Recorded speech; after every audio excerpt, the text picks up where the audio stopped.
ये खौफ दिल में निगाह में इज़्तिराब क्यों है, तुलुए महशर से बेशतर ये अज़ाब क्यों है। कभी तो बतले ये मातमे रुत उदासियों की, मेरी निगाहों में एक सा शहरे ख्वाब क्यों है।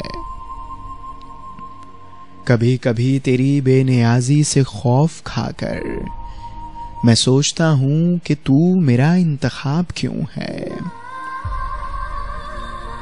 फलक पे बिखरी स्याहियां अब भी सोचती हैं, ज़मीं के सर पे ये चादरे आफ़ताब क्यों है। तरस गए मेरे आईने उसके खालो खद को, वो आदमी है तो इस कदर लाजवाब क्यों है। उसे गंवा कर फिर उसको पाने का शौक कैसा, गुनाह करके भी इंतज़ारे सवाब क्यों है।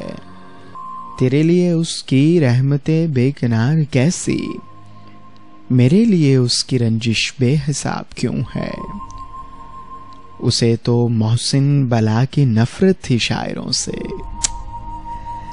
उसे तो मोहसिन बला की नफरत थी शायरों से, फिर उसके हाथों में शायरी की किताब क्यों है।